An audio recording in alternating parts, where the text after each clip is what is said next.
Hello guys, welcome back to my Facebook video. কেমন আছো তোমরা সবাই? আশা করছি ভালো আছো, আমিও খুব ভালো আছি। তো এখন আমাকে তাড়াতাড়ি ভিডিওটা শেষ করতে হবে, কারণ আমি এখন এক জায়গায় বেরোচ্ছি। আর এটা এমন না যে কলকাতার মধ্যে আমি তাড়াতাড়ি রেডি হয়ে 2 মিনিটে যাব, 10 মিনিট পরে চলে আসবো। আমাকে মাদারিহাট যেতে হচ্ছে এখন গাইস। তোমরা তো জানো ভালো রকম, এখন আর আমিও বলতে বলতে ফেড আপ হয়ে গেছি, তোমরা শুনতে শুনতে হয়তো বিরক্ত হয়ে গেছো। এখন আরও বিরক্ত হচ্ছে। ফ্যান চলছে, দাঁড়াও ফ্যানটা বন্ধ করে নিই। তো ফ্যান বন্ধ করে দিয়েছি। তো ব্যাপারটা হলো কি, আমরা যাচ্ছি আজকে মাদারিহাট। মানে আজকে কত তারিখ সেটা দেখে নিয়ে যেতে দাও। আজকে 6 আগস্ট। এই যে 9টা বাজতে চলেছে, 9টাই বাজে। তো আজকে 6 আগস্ট, রাত্রি বাজে 9টা। আর এখন আমি রেডি হয়ে দাঁড়িয়ে আছি, এখন বসে নি যেহেতু রেডি হয়ে দাঁড়িয়ে আছি। আর এই দেখো, তোমাদেরকে ব্যাগটা দেখিয়ে দিচ্ছি। আমাকে যেহেতু অফিসে গিয়ে বলেছে যাওয়ার কথা, তাই আমি এখানে আমার জামা কাপড় গুছিয়ে নিয়েছি।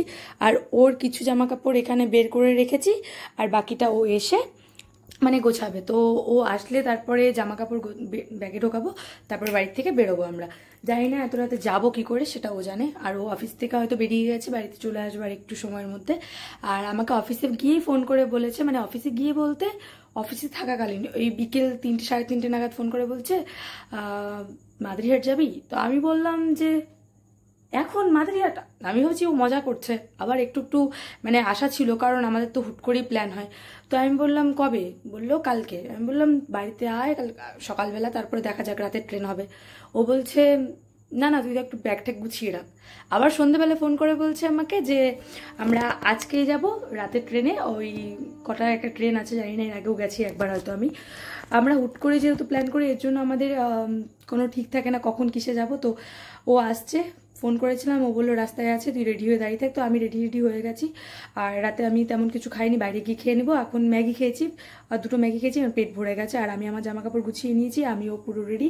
ওর জামা কাপড় আমি বের করে রেখেছি। আমাকে বলেছি যে আমার পার্স ওখানে আমি ওই যে পার্স, ওই যে ফোন চার্জে দিয়ে রেখেছি, সব কিছু করা শেষ। এখন ও আসলে তারপর আমরা বেরিয়ে যাব। আমি জাস্ট ভাবছি, এটা আমাদের কোনো প্ল্যান ছিল না, কারণ আমরা গতকালকে একটা মিট আপ করে এলাম। ওখানে পর্যন্ত আমি গল্প করিনি যে যাবো, আমি নিজের মনে পর্যন্ত জানা নিয়ে আমরা যাব। সকাল পর্যন্ত ছিল না, ইভেন দুপুর পর্যন্তও ছিল না। সামনে একটা রাইডার আছে, সেই নিয়ে অনেক গল্প গুজব করলাম, অনেক ভিডিও করেছি, কিন্তু পোস্ট করা হয়নি, কারণ আমি গতকাল ভিডিও করেছি। আজকে একটা অন্য ভিডিও পোস্ট করার কথা ছিল। আর গতকালকে মিট আপ ভিডিওটা, ওটা একটু 2-3 দিন পরে ভিডিওটা এডিট করে ভয়েস ওভার দিয়ে তারপর পোস্ট করতাম। আর আজকে হুট করে আমরা মাদারিহাট চলে যাচ্ছি। এখন আমি রেডি হয়ে দাঁড়িয়ে আছি, ও নিশ্চয়ই রেলগেটে দাঁড়িয়ে আছে, কারণ আমাদের এখানে রেলগেট একবার গেট পড়ে গেলে 30 মিনিট 40 মিনিট ধরে গেট জ্যাম থাকে। তো ও আসুক, তারপরে বেরোবো বাড়ি থেকে। আমি জানি রাস্তায় কোনো ভিডিও করা হবে না, কারণ প্রচুর জ্যাম। ও একটা ব্যাগ নিবে, আমি ফোন নিয়ে, তারপরে ওই সাইড ব্যাগ আমার হাতে থাকবে। তো আমি রাস্তায় বেরোলে আমি খুব ভয় পাই, আমি ওর হাত ধরে ধরে যাই। তো আমি ভিডিও করতে পারি না রাস্তায়। বাইকে বসে থাকলে পারি, কিন্তু এখন পারবো না। সম্ভবত এখান থেকে কোনো ক্যাব বা ওলা উবের করবে, এখান থেকে যাবো শিয়ালদা, তারপরে ট্রেনে করে যাবো মাদারিহাট। বেশি দিনের জন্য যাচ্ছি না, 2-3 দিন, যাই না তাও। ও চলে এসছে, গাড়ির আওয়াজ পেয়েছি। টাটা, দেখা হবে কালকে বা পরে কোনো একটা ভিডিওতে।